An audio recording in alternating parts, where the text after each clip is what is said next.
Shalom Teens. Wah, gimana nih kabar kalian? Kakak yakin pasti kabar kalian semua luar biasa. Kabar kalian semua dipenuhi oleh sukacita yang datang daripada Tuhan. Dan ya, kembali lagi di video ibadah mingguan kita pada hari ini. Dan sesuai sama apa yang kita semua tahu, di bulan November kemarin kita sudah belajar tentang banyak hal. Dan kita sudah buat dalam banyak hal. Dan di bulan Desember ini kita akan membahas tentang satu tema baru dengan materi yang baru.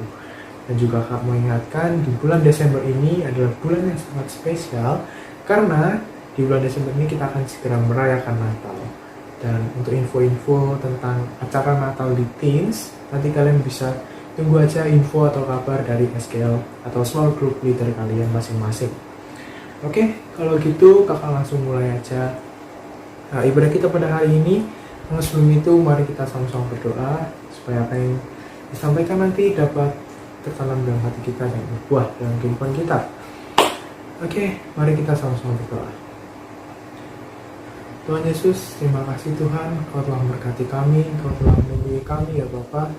Kami mohon ampun jika sebelumnya kami melakukan kesalahan ya Tuhan, kiranya Tuhan yang mengampuni kami atas kesalahan kami. Dan saat ini ya Bapak, kami akan segera melakukan atau memulai ibadah kami. Kiranya Tuhan yang menyertai, Tuhan yang melindungi agar apa yang kami dengar, apa yang kami telah pelajari dapat tertanam dalam hati setiap kami ya Tuhan. Terima kasih ya Bapak, kiranya semua yang ini yang terjadi atas kehendak-Mu saja. Di dalam nama Tuhan Yesus, kami sudah berdoa mengucap syukur. Haleluya. Amin. Ya, oke. Kali ini kita akan membahas tentang suatu tema yang baru sesuai sama apa yang kalau bilang tadi. Kalau di Desember ini, bulan baru, kita akan punya satu tema baru. Tema yang baru itu adalah unity. Oke, mungkin buat teman-teman yang nggak ngerti artinya unity itu artinya adalah bersatu. Dan sesuai sama judul video yang kalian klik ini, kakak ingin membahas tentang suatu judul yang judulnya juga sama, adalah bersama bersatu dalam Tuhan. Dan saat ini kakak akan menjelaskan tentang 3 hal, yaitu tentang apa itu bersama bersatu dalam Tuhan, kenapa kita harus bersama bersatu dalam Tuhan, dan yang terakhir adalah bagaimana sih cara kita supaya kita bisa bersama bersatu dalam Tuhan. Oke, untuk yang pertama kakak akan bahas tentang apa itu bersama bersatu dalam Tuhan. Yang kakak maksud dalam bersama bersatu dalam Tuhan pada video kali ini adalah bagaimana sih caranya kita untuk bisa hidup rukun, caranya kita bisa untuk bisa saling mengasihi, saling peduli terhadap satu sama yang lain, mau itu dengan teman sekolah kita, teman gereja kita, ataupun orang-orang yang ada di sekitar kita. Tujuannya apa Kak? Tujuannya adalah supaya kita bisa sama-sama bersatu hati, memuliakan nama Tuhan, memuji nama Tuhan dengan pujian-pujian, ataupun bahkan dengan saling mengingatkan. Contohnya adalah ketika kalian tahu teman kalian punya kebiasaan buruk, atau mungkin kebiasaan buruk yang suka ngomong kasar atau ngomong kotor. Nah, kalau kita mengingatkan dia dan dia berubah karena kita mengingatkan dia, kan kita jadi bersatu hati untuk memuliakan nama Tuhan ya kan? Nah, Tuhan juga, kita juga menyenangkan hati Tuhan, dan dia juga bisa lepas dari kebiasaan buruknya, yaitu bicara kotor. Dan itulah apa yang kakak maksud dari bersama bersatu dalam Tuhan. Itu poin yang pertama. Dan yang kedua, kenapa sih kita harus bersama bersatu dalam Tuhan, Kak? Oke, di sini ada 2 poin yang mau kakak jelaskan. Yang pertama adalah ada di Roma 12 ayat yang ke-10. Kita buka sama-sama kitab kita di Roma 12 ayatnya yang ke-10. Oke, Roma 12 ayat yang ke-10. Kakak bacakan buat semua kita. Hendaklah kamu saling mengasihi sebagai saudara dan saling mendahului dalam memberi hormat. Nah, di sini tertulis bahwa hendaklah kamu, hendaklah kita, hendaklah kakak, hendaklah kalian yang ada di rumah, hendaklah semua orang saling mengasihi sebagai saudara dan saling mendahului dalam memberi hormat. Artinya adalah di dalam firman Tuhan ini kita diajak, Tuhan menghendaki bahwa Tuhan menghendaki setiap kita untuk bisa mengasihi orang lain seperti kita mengasihi saudara kita sendiri. Bahkan kita harus bisa saling mendahului dan memberi hormat. Istilahnya adalah ketika ada orang lain, kita lebih menghargai dia, atau kita lebih menghargai dia seperti kita menghargai saudara kita sendiri, bukan seperti kita menghargai orang yang belum kita kenal. Itu anggaplah bahwa setiap orang yang ada di sekitar kita adalah saudara kita. Dan kenapa kita harus melakukan hal itu? Ya karena itulah dikehendaki oleh Tuhan di dalam firman Tuhan di Roma 12 ayat yang ke-10 ini. Oke, yang pertama adalah karena itulah kehendak Tuhan dalam kehidupan kita. Salah satu kehendak Tuhan dalam kehidupan kita. Lalu yang kedua ada di 1 Korintus 12 ayat yang ke-12. Buka 1 Korintus 12 ayat yang ke-12. Dibuka ya kitabnya ya. Ayo, jangan malas. Oke, kakak bacakan buat setiap kita 1 Korintus 12 ayat yang ke-12. Karena sama seperti tubuh itu satu dan anggota-anggotanya banyak, dan segala anggota itu sekalipun banyak merupakan satu tubuh, demikianlah pula Kristus. Artinya apa Kak? Artinya adalah manusia yang sangat banyak ini, kita, kalian, terus teman-teman kalian, keluarga kalian, itu diciptakan untuk bisa menyatukan hati dan saling melengkapi satu sama lain. Bukan hanya dalam kehidupan kalian, juga dalam memuliakan nama Tuhan. Jadi kenapa sih kita harus bisa bersatu dalam Tuhan? Yaitu karena kita diminta untuk bisa menyatukan hati kita, untuk bisa saling melengkapi, supaya apa yang Tuhan inginkan itu adalah kita bisa saling melengkapi, saling menyatukan hati untuk memuliakan dan menyenangkan nama Tuhan. Jadi itu ya, dua alasan kenapa kita harus bersatu dalam Tuhan. Yang pertama adalah karena itu adalah kehendak Tuhan dalam kehidupan kita. Dan yang kedua adalah supaya kita bisa menyatukan hati, saling melengkapi untuk bisa memuliakan nama Tuhan lebih baik dan lebih lagi. Oke, tadi kita sudah bahas tentang apa itu bersatu dalam Tuhan. Lalu kenapa kita harus bersatu dalam Tuhan? Dengan terakhir kita akan bahas tentang bagaimana kita bisa bersatu dalam Tuhan. Yang pertama adalah kita harus bisa menerima kekurangan dan kelebihan dari orang-orang yang ada di sekitar kita. Nah, ini ayatnya ada di Roma 15 ayat yang ke-7. Kita sama-sama di Roma 15 ayat yang ke-7. Sebab itu terimalah satu akan yang lain, sama seperti Kristus juga telah menerima kita untuk kemuliaan Allah.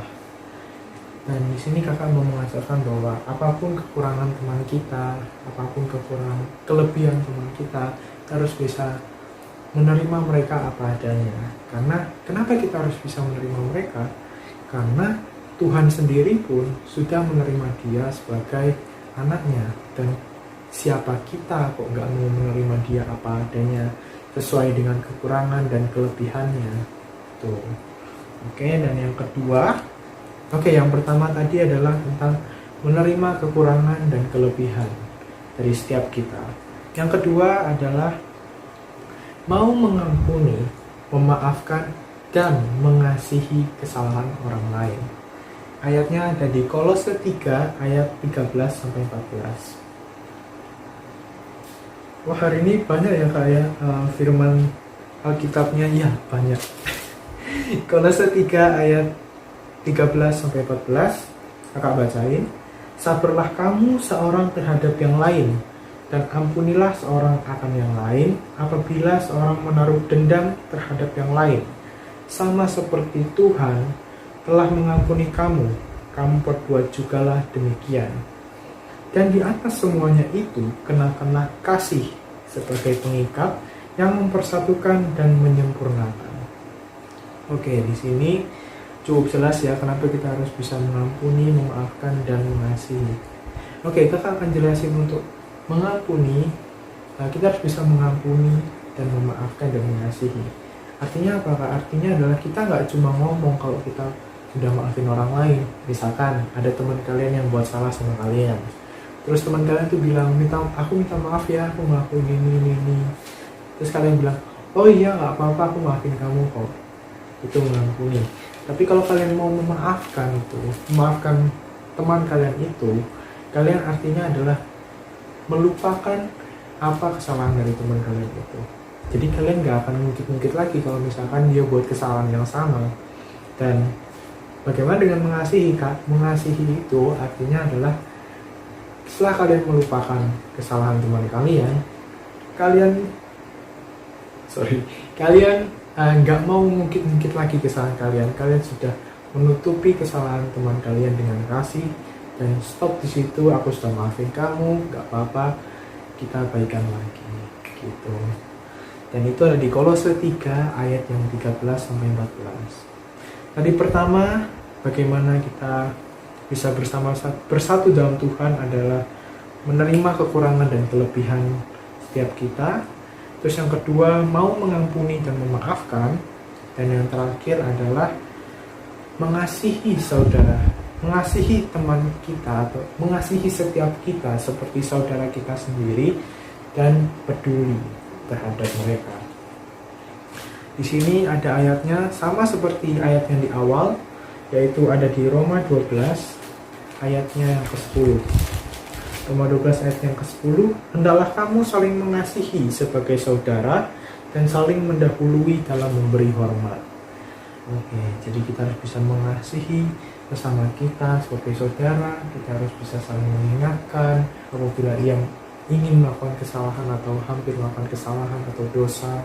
Bagaimana kita bisa saling peduli tentang apa yang dia rasakan, bagaimana kita bisa hidup rukun, dan secara nggak langsung pun ketika kita mengingatkan dia, menjadi berkat buat dia, kita juga sudah menyenangkan hati Tuhan. Dan dengan menyatukan hati dan saling mengingatkan hidup rukun dan memuliakan nama Tuhan, itu akan jauh lebih sempurna. Oke, jadi itulah materi kita di bulan Desember. Bukan di bulan Desember, di minggu kali ini. Jadi ada materi ini berisi tentang bersama bersatu dalam Tuhan. Apa itu bersama bersatu dalam Tuhan? Kenapa kita harus bersama bersatu dalam Tuhan? Dan bagaimana caranya agar kita bisa bersama bersatu dalam Tuhan? Apa itu bersama bersatu dalam Tuhan? Adalah bagaimana kita bisa hidup rukun, bagaimana kita bisa saling mengingatkan, saling mengasihi, saling peduli, saling peka terhadap satu sama lain, terhadap teman-teman atau bahkan orang yang tidak kita kenali, dan memuliakan nama Tuhan lewat kehidupan kita tersebut. Terus kenapa kita harus bersama bersatu dalam Tuhan? Yang pertama ada di Roma 12 ayat 10, karena itu adalah kehendak Tuhan dalam kehidupan kita. Terus yang kedua di 1 Korintus 12 ayat yang ke-12 adalah untuk bisa menyatukan hati, saling melengkapi untuk memuliakan nama Tuhan. Dan bagaimana kita bisa bersama bersatu dalam Tuhan? Ada 3, menerima kekurangan dan kelebihan orang yang ada di sekitar kita, atau teman-teman kita, teman sekolah, teman gereja, keluarga kita. Dan itu ada di Roma 15 ayat yang ke-7. Yang kedua, mau mengampuni, memaafkan dan mengasihi kesalahan orang-orang yang di sekitar kita. Dan yang terakhir adalah mengasihi orang-orang di sekitar kita seperti saudara kita sendiri dan peduli terhadap mereka. Oke, jadi itulah materi kita di minggu ini. Dan yang kakak harap apa yang kakak sampaikan ini dapat tertanam dalam hati setiap kita dan dapat bertumbuh menghasilkan buah yang baik dalam kehidupan kita. Oke, itulah materi kita minggu ini, dan mari kita tutup ibadah kita di dalam doa. Mari kita sama-sama berdoa. Tuhan Yesus, terima kasih Tuhan, Kau telah menyertai kami, Kau telah memberkati kami. Kami mohon ampun jikalau kami melakukan kesalahan pada saat kami melakukan ibadah kami, ya Bapa. Kiranya Tuhan yang menyadarkan kami atas kesalahan kami, dan saat ini kami akan mengakhiri ibadah kami dan melanjutkan aktivitas kami, ya Tuhan. Kiranya Bapa yang memberkati kami, memberkati firman yang Tuhan disampaikan, sehingga firman yang telah disampaikan tadi dapat bertumbuh, menghasilkan buah dalam kehidupan kita yang lokal. Terima kasih Tuhan, kami mohon ampun atas kesalahan kami, dan kiranya semua yang ini hanya terjadi atas kehendak-Mu saja. Terpujilah nama Tuhan, terpujilah nama Bapa, yang di dalam nama Tuhan Yesus kami sudah berdoa dan ucap syukur. Haleluya, amin. Oke, thank you semuanya, happy Sunday.